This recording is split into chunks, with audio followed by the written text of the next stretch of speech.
"You're not what I wanted." The words cut through the Colorado winter air like shards of ice, each syllable a deliberate wound. Evelyn Ross stood frozen on the platform, her carpetbag heavy in her trembling hands, as the man who'd paid for her passage, the man she'd traveled 2 0 mi to marry, turned his back and walked away. In that moment, with the entire town of Frost Hollow watching her humiliation, she had two choices: crumble or rise.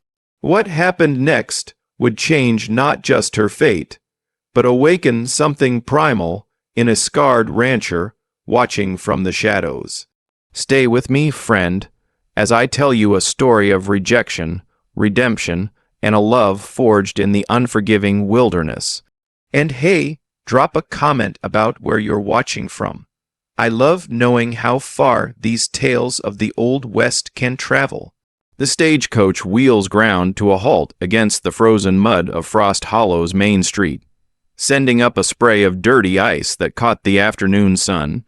February 1882 had been particularly cruel to Colorado territory, and the small mining town huddled against the mountain's base like a child seeking warmth from an indifferent parent. Wood smoke rose from chimneys and thin, desperate columns, and the few souls brave enough to venture outdoors moved with the hurried gait of those who knew better than to linger in winter's grip.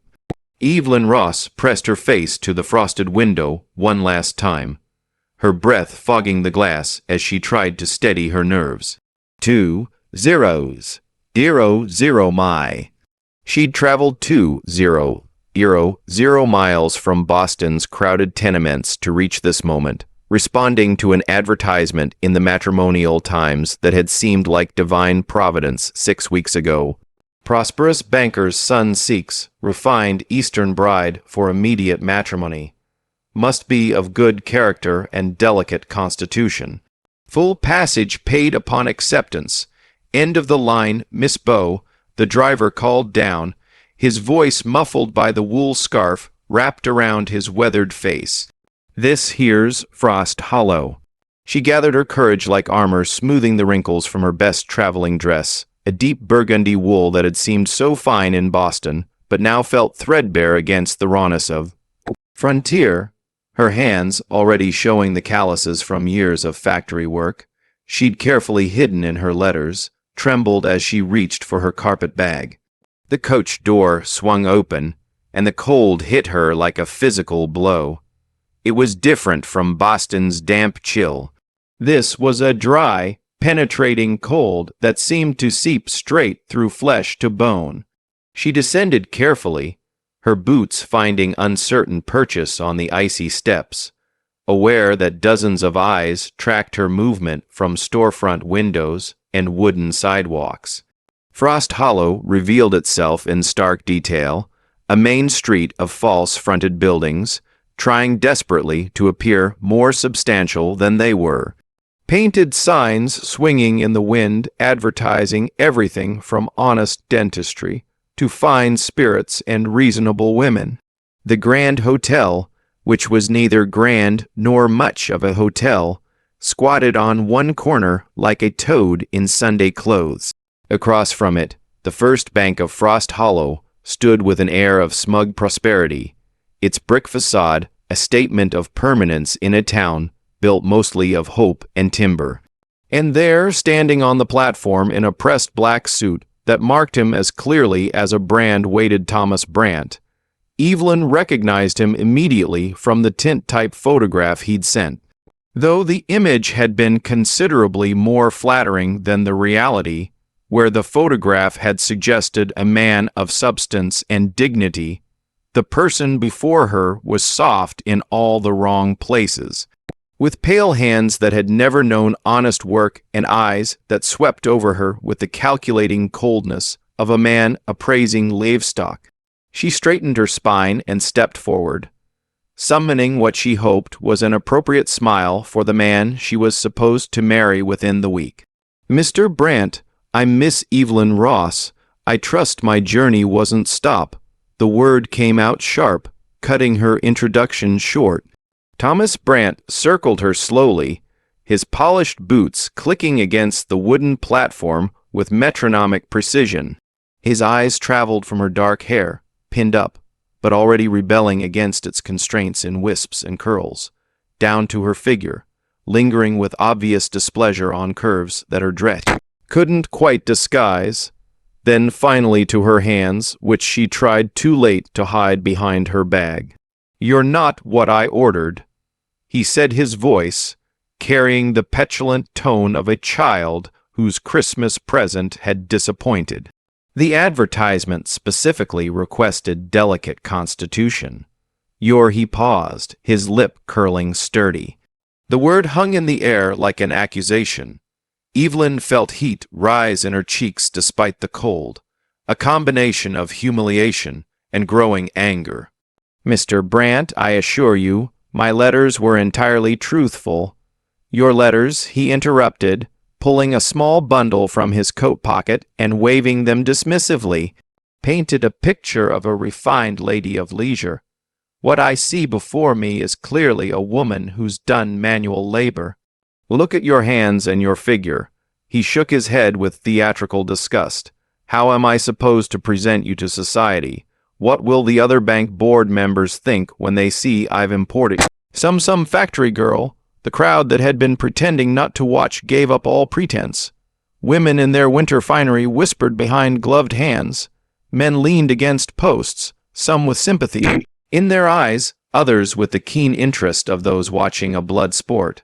A few young boys had gathered, pointing and giggling until their mothers yanked them away. "I've traveled 2,000 mi," Evelyn said, fighting to keep her voice steady. "You sent the passage money. We had an agreement." "The agreement," Thomas said, his voice rising to ensure the gathering crowd could hear every word, was for a proper Eastern bride, not some. He gestured at her with obvious revulsion. Broad-shouldered Irish washerwoman trying to pass herself off as quality. The slur hit its mark. Evelyn's grandmother had been Irish, had fled the potato famine with nothing but determination and a strong back. It was her grandmother who taught her that dignity couldn't be taken, only surrendered. "I see," Evelyn said, her voice dropping to a dangerous quiet. "And I suppose a proper Eastern bride wouldn't notice that you're nothing like your photograph either, that you've got soft hands that have never done an honest day's work, that you smell of pomade and privilege while looking at me like I'm beneath you." She stepped closer, close enough to see the surprise flicker in his pale eyes. "You want delicate, Mr. Brant.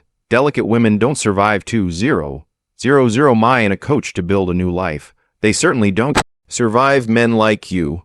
Thomas's face flushed red, then purple. "How dare you?" "I dare because I've got nothing left to lose." Evelyn shot back. "You've already humiliated me in front of your entire town. What more can you take? The cost of passage for one," he snarled. $300, which you'll repay one way or another. The sheriff here, Sheriff Dalton, he's a personal friend. I'm sure we can work out some arrangement. The saloon always needs, that's enough." The voice came from behind Evelyn, low and growly, like distant thunder. She turned to see a man emerging from the shadow of the grain store, and her first thought was that he moved like a predator, controlled, deliberate, dangerous, despite the pronounced limp that marked each step. Caleb Harland had been watching from across the street, initially drawn by the arrival of the stage, as most folks were entertainment being scarce in Frost Hollow. But something about the woman had held his attention. Maybe it was the way she'd descended from the coach, careful but not fearful. Maybe it was how she'd stood straight despite the obvious weight of her situation. Or maybe it was recognition, one damaged soul seen another refuse to break. He stood just over 6 feet, built lean but solid, like a man who'd earned every muscle through necessity rather than vanity. The left side of his face bore a scar that ran from temple to jaw, a souvenir from Antietam that had never healed quite right. His clothes were practical canvas pants, worn boots, a thick wool coat that had seen better decades, but clean. A Colt .45 rode low on his hip. The holster worn smooth from use. "This ain't your business, Harland," Thomas said, though he took an involuntary step back. Everyone in Frost Hollow knew Caleb Harland's reputation wore hero turned recluse, a man who'd lost everything and consequently had nothing left to fear. "Maybe not," Caleb agreed, his voice carrying despite its quiet tone. "But I heard talk of the sheriff and working off debts, and that makes it everybody's business. The lady says she doesn't owe you anything. Way I see it, you invited her here under false pretenses. That photograph you sent around town to brag on, that was taken 10 years and 40 lb ago, wasn't it, Brant?" Nervous laughter rippled through the crowd. Thomas's face darkened further. She misrepresented herself, did she? Caleb moved closer, his limp more pronounced, but somehow making him seem more dangerous rather than less like a wounded wolf that might strike at any moment. "Or did you just assume what you wanted to assume? Lady looks exactly like someone who'd be brave enough to answer a matrimonial advertisement and tough enough to survive the journey." "That's what you advertised for, isn't it? A bride, not this bride." Thomas spat. "Look at her. She's too tall, too substantial. Her hands are rough. Her hair is wild, and Lord knows what kind of bloodlines." The crack of Caleb's fist, connecting with Thomas's jaw, was sharp as a gunshot. The banker's son went down hard, landing on his tailored posterior in a puddle of muddy slush. He sat there, stunned, blood trickling from his split lip onto his formerly pristine white shirt. "Anyone else want to discuss the lady's bloodlines?" Caleb asked the crowd, his hand resting casually on his gun belt. The gathered townsfolk suddenly found urgent business elsewhere, dispersing like smoke and wind. Thomas struggled to his feet, helped by two men who'd appeared from the bank. "You'll regret this, Harlan." "Both of you will. My father owns half this town, and I don't live in town," Caleb replied simply. "Never have, never will." He turned to Evelyn, and for the first time she saw his eyes clearly gray, like winter storm clouds carrying shadows of old pain, but something else, too. "Respect, maybe, ma'am. You got anywhere to go?" The question hung between them. Evelyn looked at her carpet bag, weathered and worn, containing everything she owned in the world. She looked at Thomas, still sputtering threats while dabbing at his bloody lip. She looked at the town already closing ranks, windows, shuttering doors closing. Then she looked at the scarred stranger, who defended her honor without being asked. "No," she said simply. "I don't." Caleb nodded as if he'd expected that answer. "I got a cabin up the mountain a ways. It ain't much, but it's warm and there's food. You could rest up, figure out your next move. No obligations," he added quickly, seeing her eyes narrow with suspicion. "I got a barn I can sleep in. Just seems wrong to leave you here with." He gestured vaguely at Thomas in the town. "Why?" Evelyn asked. "Why would you help me? You don't know me." Caleb was quiet for a moment, considering.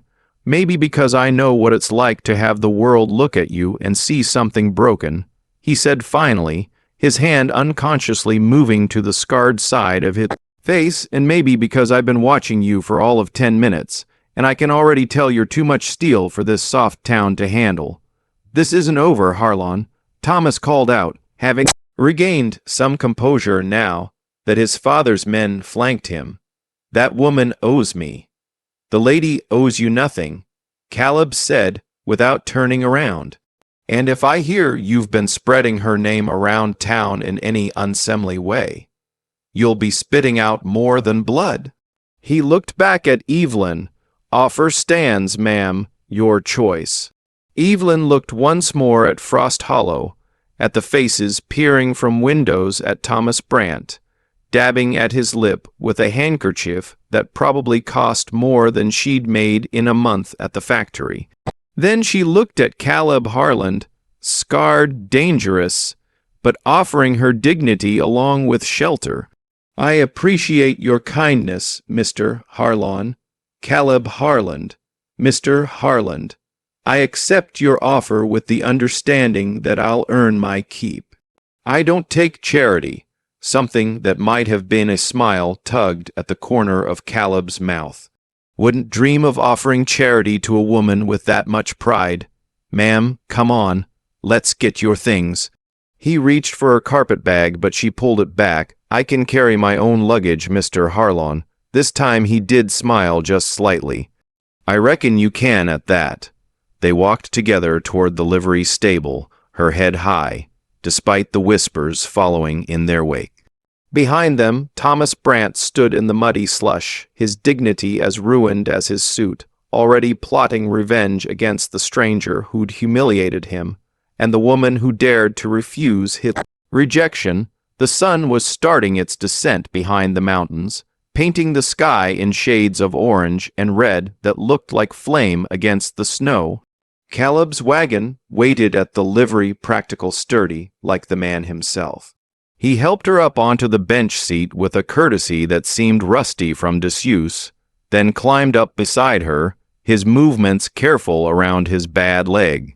It's about an hour up the mountain, he said, releasing the brake. Roads rough in places.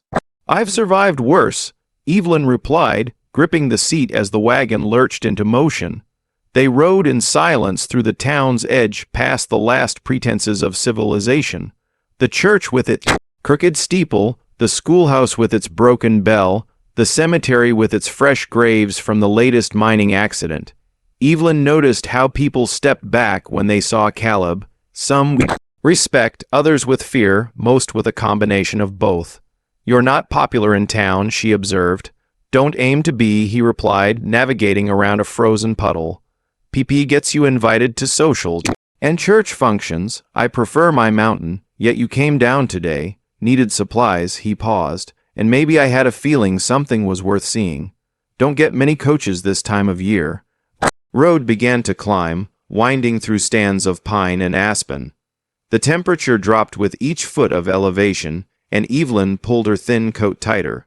Without a word, Caleb reached behind the seat and pulled out a thick wool blanket, handing it to her. Thank you, she said, surprised by the gesture. Like I said, it gets cold up the mountain. As they climbed higher, Evelyn studied him from the corner of her eye. The scar was prominent. Yes, but it was the way he held himself that spoke of deeper wounds. Careful, contained like a man who'd learned to live with constant pain. His hands on the rez were sure and gentle, the horses responding to the slightest pressure. Those weren't the hands of a mere rancher. You were in the war, she said. It wasn't a question. Everyone was in the war one way or another. You were cavalry. He glanced at her, surprised. How'd you figure the way you handle the reins? The way you sit a wagon seat like it's a saddle? She paused. My brother was cavalry. Was. The silence that followed was heavy with shared understanding. The war had ended 17 years ago, but its ghost still walked among the living. Antidum, Caleb said finally. You, my brother, fell at Gettysburg, father at Bull Run, mother just faded after that. I'm sorry. We all lost something in that war, Evelyn said. Some just lost it more visibly than others. Caleb touched his scarred face unconsciously. Visibility has its drawbacks. And its advantages, Evelyn countered. People see your scar and think they know your damage. They don't look deeper. The invisible wounds, those are harder to guard. He looked at her, then really looked at her, and she saw a surprise flicker in those storm-gray eyes. You're not what I expected from a mail-order bride, and you're not what I expected from a mountain recluse, she replied. Though to be fair, this isn't how I expected my day to go either. What did you expect? Evelyn was quiet for a moment, watching the trees pass. Hope, I suppose, a new start. A chance to be more than what Boston would let me be. I worked in a textile factory, Mr.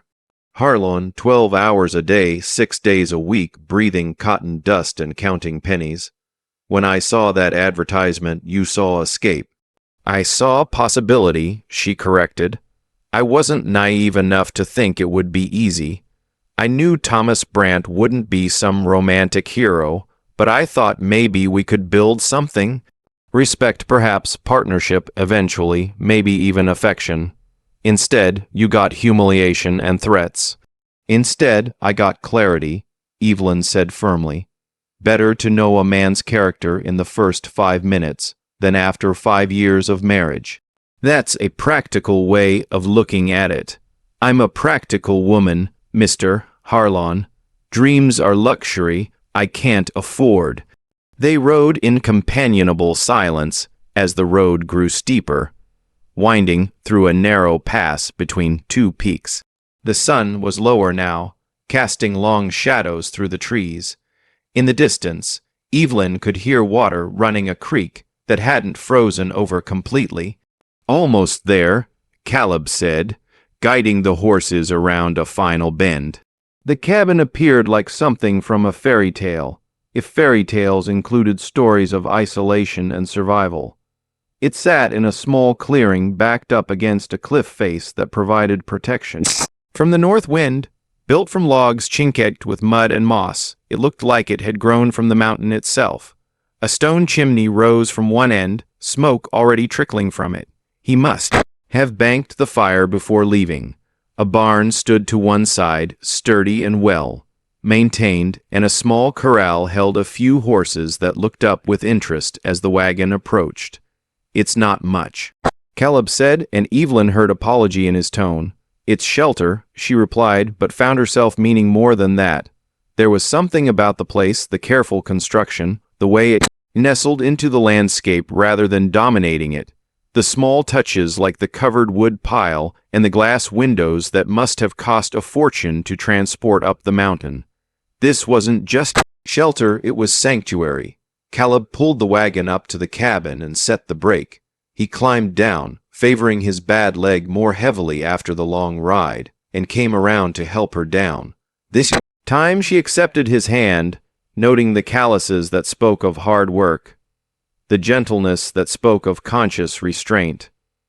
I'll show you inside, then see to the horses, he said, leading the way to the door.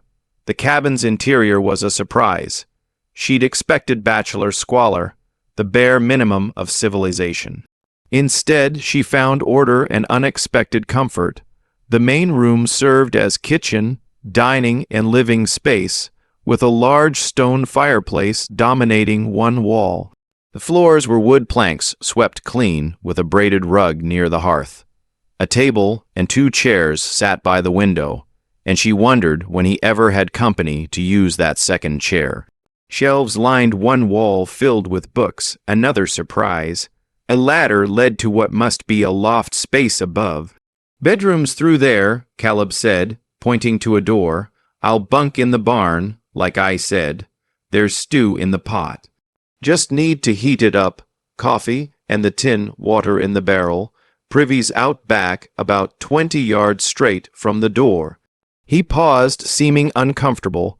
I'll get your bag. He left before she could respond, and Evelyn stood alone in the stranger's cabin, trying to reconcile the man with the space. The book suggested education.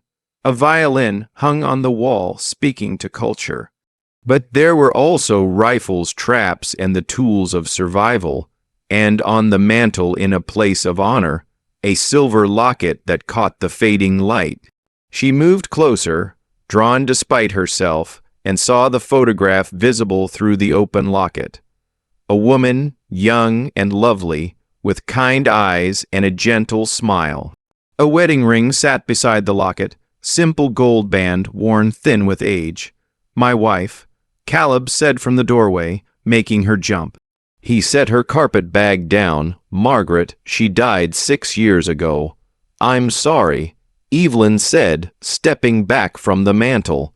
I didn't mean to pry. Not prying. It's there to be seen. He moved to the fireplace, adding wood with practiced deficiency. She would have liked you, I think. She had strong opinions about strong women. How did she? Evelyn trailed off, realizing the impropriety of the question. Childbirth, Caleb said simply. The baby, too. Doctor couldn't make it up the mountain in time. Spring storm. He stood brushing his hands on his pants. After that, seemed easier to just stay up here. Town doesn't have much to offer except memories. But you came down today, like I said, needed supplies, and like you said, you had a feeling. He looked at her then, something unreadable in his expression. Maybe I did. Maybe I'm fool enough to believe in Providence even after everything. He moved toward the door. I'll let you get settled. Barn's warm enough and I've slept in worse places. If you need anything, just holler. Mr. Harlan, Evelyn called as he reached the door. Why did you really help me and don't say Providence? He paused, hand on the door frame, not turning around. You stood there in front of the whole town and didn't cry, didn't beg, didn't break, just stood there with your chin up while that pompous ass tried to destroy you. He did turn then, meeting her eyes, reminded me that strength isn't about what you can endure. It's about what you refuse to surrender. Before she could respond, he was gone, the door closing softly behind him. Evelyn stood alone in the cabin, processing the last hour of her life. This morning, she'd woken in a coaching house, preparing to meet her future husband. Now she stood in a stranger's cabin on a mountain. Her prospects destroyed her reputation, likely ruined, dependent on the kindness of a scarred recluse who saw too much with those storm-gray eyes. She should feel desperate, should feel afraid. Instead, for the first time in years, she felt like she could breathe. Moving to the window, she watched Caleb leading the horses to the barn, his limp pronounced, but his movements sure. The sun had nearly set, painting the snow, covered peaks in shades of rose and gold. The temperature was dropping fast. She could feel it even through the cabin walls, and she realized he'd given up his warm cabin for a cold barn without hesitation. The stew pot sat on the stove, and when she lifted the lid, the aroma made her stomach remind her she hadn't eaten since dawn. She found bowls, spoons, tin cups. The stew was simple venison potatoes, carrots, wild onions, but well seasoned. This was a man who knew how to take care of himself, who'd learned to find comfort in small things. She ladled out 2 bowls. The path to the barn was shoveled clear, and she followed it carefully, balancing the bowls. The barn door was slightly ajar, lamplight spilling out. She knocked on the frame. Mr. Harlan she heard scrambling. Then he appeared in the doorway, shirt hastily tucked. Everything all right? You need something. You need to eat, she said simply, holding out one of the bowls. And don't argue about it being your food. If I'm staying here, even for just tonight, I'm not eating while you go hungry. He looked at the bowl, then at her, and she saw something shift in his expression. Surprise giving way to something softer. You always this stubborn? Always, she confirmed. It's been mentioned as one of my less attractive qualities. By fools, I'd reckon. He took the bowl. Thank you. They stood there awkwardly for a moment before Evelyn noticed the barn's interior, surprisingly clean with fresh hay in the stalls and tackle hung in neat rows. A bedroll was already laid out in an empty stall. You've done this before, she observed, slept out here. Sometimes the cabin feels too, he paused, searching for words, full of ghosts, and tonight it's got living company. Figured that might help with the ghosts. There was something in the way he said it, not suggestive but honest, that made her chest tight. This man, this stranger, had given up his home, his comfort, his warmth for her. A woman he'd known for all of 2 hours. I'll repay your kindness, she said. I can work, cook, clean men. I'm good with animals. I can earn my keep until I figure out where to go. Where would you go? Caleb asked, genuinely curious. Back east. With what money and to what? Evelyn shook her head. There's nothing for me there. Nothing for me here either. Apparently, Thomas Brant doesn't speak for the whole town. No, but his father owns the bank, which means he owns the mortgages, which means he owns the opinions of most folks who matter. She'd seen enough of how small towns worked. By tomorrow, the story will be that I deceived poor Thomas, that I'm probably a woman of loose morals, that she trailed off, that I'm what I've always been, the dangerous recluse who finally showed his true colors. Caleb seemed unbothered by the prospect. Let them talk. Words don't climb mountains. But I've made things worse for you. Have you? He took a spoonful of stew, thoughtful. Seems to me you've given me something I haven't had in 6 years. What's that purpose? He said simply. Even if it's just for a few days. Even if it's just making sure you're safe until you decide your next move.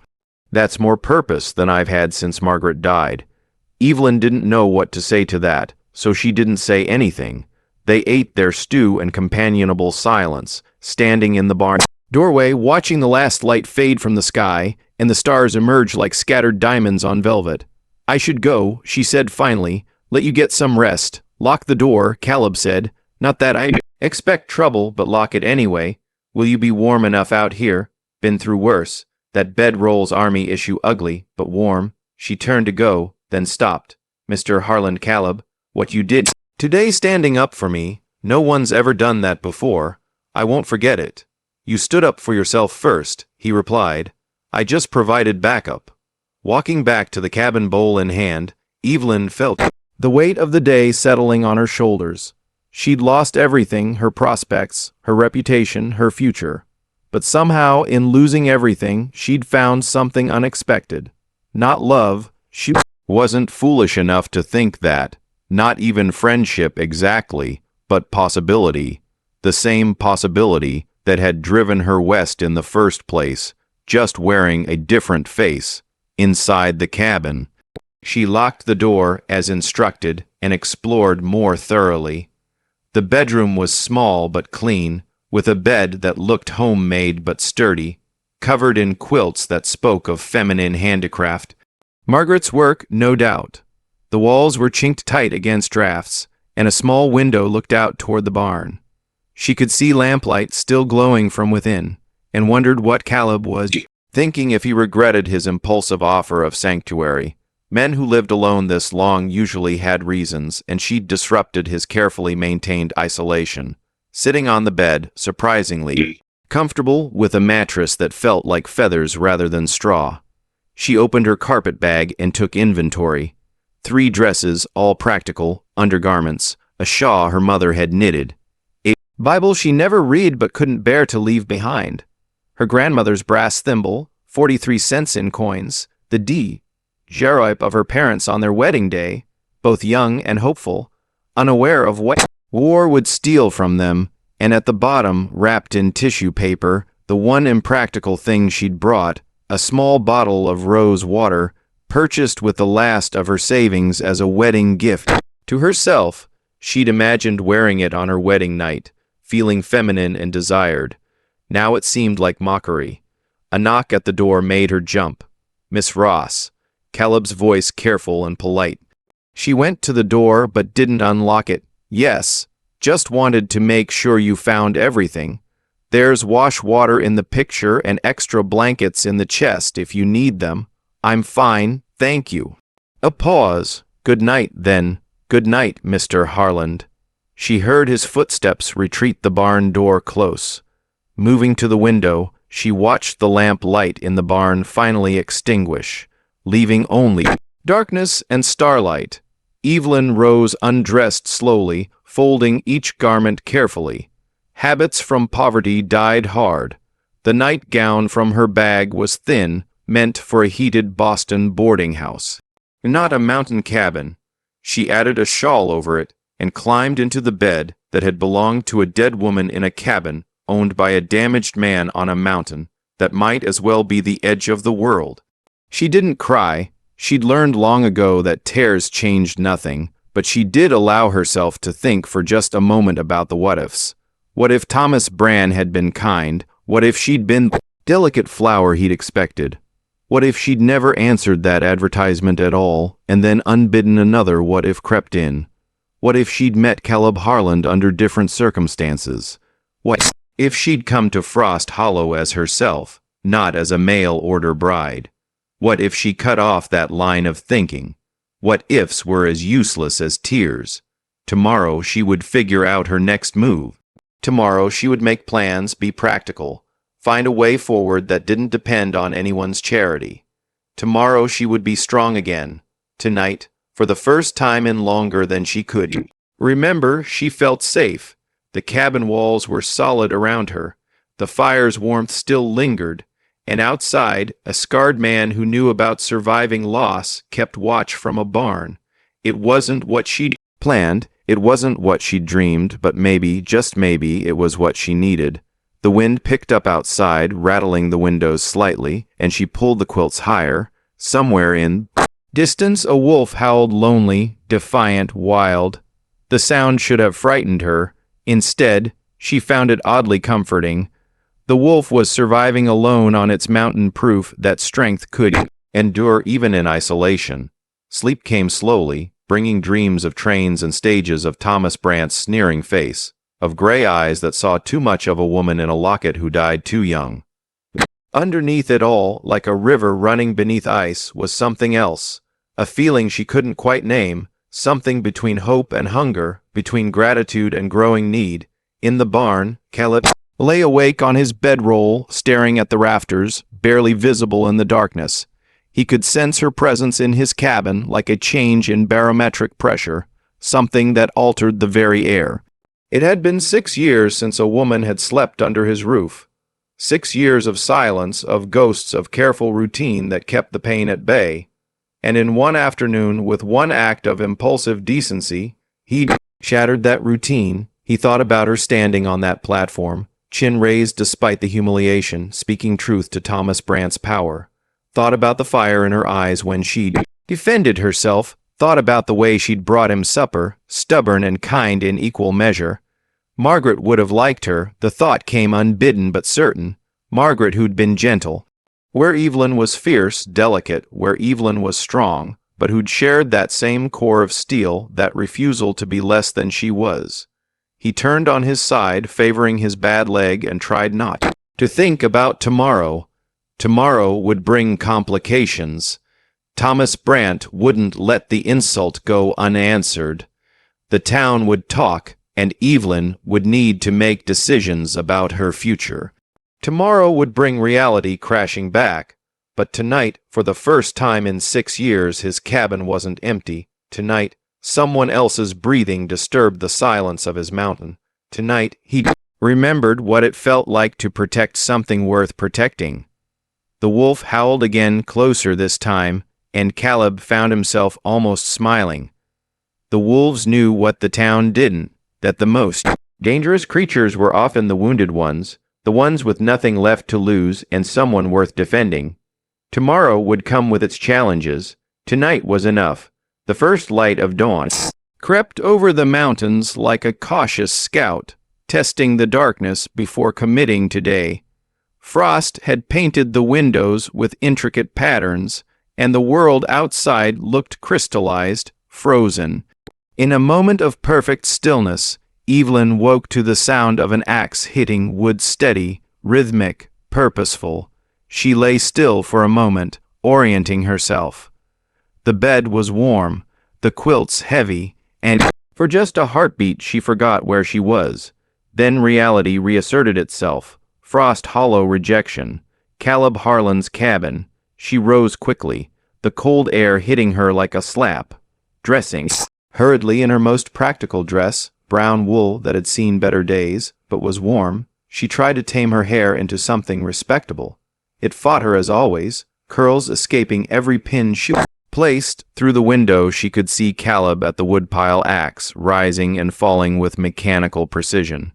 He'd shed his coat despite the cold, working in just his shirt and suspenders, and she could see how each swing favored his injured leg, how he'd adapted his stance to accommodate the weakness. There was something hypnotic about watching him work the economy of motion. Controlled power. She turned away, chiding herself. The man had offered her sanctuary, nothing more. The last thing he needed was a desperate woman reading meaning into kindness. The main room was cold, the fire having died in the night. She set about rebuilding it, grateful for skills learned in poverty. Soon flames were licking at fresh wood warmth, beginning to seep back into the space. She found coffee, made a pot strong enough to stand a spoon in the way her father had liked it. Discovered eggs in a cold box, bacon wrapped in cloth, day-old bread that would do for toast. By the time Caleb came in, arms full of split wood, she had breakfast ready. He stopped in the doorway, surprise evident on his scarred face. "You didn't need to." "I told you I'd earn my keep," she interrupted, setting a plate on the table. "Breakfast is the least I can do." "Eat while it's hot." He set the wood by the fireplace, brushing sawdust from his hands. "Been a while since anyone cooked for me." "Been a while since I cooked for anyone," she admitted, pouring coffee into 2 tin cups. The boarding house in Boston didn't allow cooking in the rooms. They ate in companionable silence, the only sounds the crackle of the fire and the distant cry of a hawk. Evelyn noticed how he held his coffee cup carefully, like someone who'd learned to treasure small comforts. Noticed, too, the way morning light caught the silver threads in his dark hair. Premature, but not unbecoming. "I need to go back to town today," Caleb said finally, "get the rest of my supplies," and he paused, choosing words carefully. "Gauge the temperature. You mean see how much damage Thomas Brant has done to my reputation and mine, though that matters less. I've got nothing to lose in town. I'll come with you. That's not wise. Neither was accepting help from a strange man, but here we are." Evelyn set down her cup with a decisive click. "I won't hide, Mr. Harlon. If they want to gossip, let them do it to my face. You sure you want to face that so soon?" "I'm sure I don't want to," she admitted, "but wanting and needing are different things. I need to know what I'm dealing with. Besides," she added with a wry smile, "someone needs to make sure you don't punch anyone else on my behalf." "Can't promise that," Caleb said, but there was something almost like humor in his tone. The ride back down to Frost Hollow felt different in daylight. The mountain showed its harsh beauty, steep drops bordered by pines weighted with snow, ice-covered streams catching the morning sun like scattered jewels. Evelyn sat beside Caleb on the wagon bench, acutely aware of the space between them, of how the cold made her want to move closer to his warmth. But propriety kept her fixed in place. "Tell me about the town," she said as they descended. "The real town, not the pretty picture Thomas Brant painted in his letters." Caleb considered before answering. "Frost Hollow exists because of silver mine opened up 5 years ago, brought in men looking to get rich quick. Most don't. The ones who survive either leave or get trapped by debt, by drink, by dreams that won't quite die. And women, 2 kinds mostly, the respectable ones, wives of bankers and mine owners, shopkeepers, daughters. They run the church committees and the temperance society and pretend the other kind don't exist, the other kind being you know what kind." He glanced at her, though there's some overlap. Respectability in a mining town is often about who's paying the bills rather than actual virtue. How delightfully hypocritical. That's frontier life. Everyone's running from something, reinventing themselves. Problem comes when someone threatens the story they're telling. Like a mail-order bride who doesn't match her description. Like a woman who won't apologize for who she is. Caleb corrected. They rounded the last bend before town, and Evelyn saw riders approaching, 3 men moving with purpose rather than leisure. Caleb's hand moved casually to the rifle propped beside the seat. "That's Sheriff Dalton," he said quietly. "The other 2 are Brant's men." The riders pulled up, blocking the road. Sheriff Dalton was a thin man trying to look bigger with a badge and bluster. His mustache waxed to aggressive points. He had the look of someone perpetually trying to prove himself worthy of his position. "Parlon," the sheriff said, not quite meeting Caleb's eyes. "Mr. Brant wants a word. Thomas or his father, senior at the bank, and if I'm not inclined to visit. Dalton shifted uncomfortably in his saddle. He's making it a request for now. Says it's about settling yesterday's misunderstanding. Caleb studied the sheriff. Then the two men flanking him hired muscle, probably brought in from Denver. Definitely armed. Miss Ross isn't part of any discussion. Actually, Dalton said, finally looking at Evelyn, she's specifically requested. Mr. Brandt says there's the matter of the passage money to discuss. That debt was refused when Thomas refused her. Caleb said, his voice dropping to a dangerous register. She owes nothing. That's for lawyers to decide, isn't it? Dalton tried for authority, but achieved only nervousness. Look, Heron, nobody wants trouble. Mr. Brandt just wants to talk, clear the air, maybe even make a generous offer to help Miss Ross with her situation. Evelyn placed a hand on Caleb's arm, feeling the tension coiled there. I'll speak with him, she said calmly. I have nothing to hide and nothing to fear from conversation. Ma'am, I don't think. Dalton started, but she cut him off. Sheriff, I assume even in Frost Hollow, a woman has the right to speak for herself, or has the frontier abandoned all pretense of civilization? The sheriff flushed, of course. You can speak, ma'am. Mr. Brandt's at the bank. These men will escort you. We'll drive ourselves, Caleb said, brooking no argument.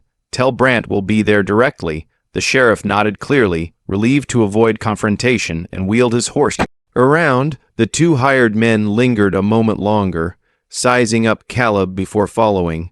This is a trap, Caleb said once they were out of earshot. Obviously, but what kind of trap? What does Brandt Sr. want? Control, always. He didn't build his empire by letting insults to his family pass. Caleb clicked the reins, urging the horses forward. You don't have to do this. Yes, I do. If I run now, I'll always be running. The main street of Frost Hollow was busier than yesterday, and their arrival drew immediate attention. Women stopped their shopping to whisper behind gloved hands. Men paused in their business to watch. Evelyn kept her eyes forward, her spine straight, refusing to give them the satisfaction of seeing her bend. The first bank of Frost Hollow squatted on its corner like a bricktoad, trying to project permanence and prosperity. Caleb helped Evelyn down from the wagon, and she noticed how his hand lingered on her elbow, not possessive but protective, ready to pull her back from danger. Inside the bank was all dark wood and false gravitas, with a portrait of President Arthur glowering from the wall, as if disapproving of the entire frontier. Thomas Brandt stood near the teller's windows, his jaw still showing the bruise from Caleb's fist. Seeing them, his face darkened, but he said nothing. This way, a clerk said, leading them to a door marked private. Marcus Brandt's office was designed to intimidate massive desk leather chairs, placed low, so visitors had to look up at him. Certificates and commendations covering the walls. The man himself was Thomas, aged 30 years and hardened by success. The softness turned to cruel efficiency. The petulance evolved into calculated menace. Miss Ross, he said, not standing or offering her a seat. Mr. Harlon, thank you for coming. Say your piece, Brandt, Caleb said. Marcus smiled thinly, direct as always. Very well. Miss Ross, my son, behaved badly yesterday. His rejection was ungracious. It was humiliating, Evelyn corrected. Yes, for both of you, I imagine. Thomas has always been impulsive. Gets it from his mother's side.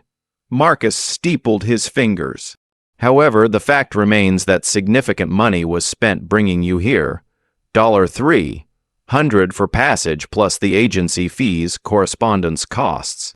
Nearly $400 total, money your son spent on false pretenses. Evelyn said his photograph was outdated.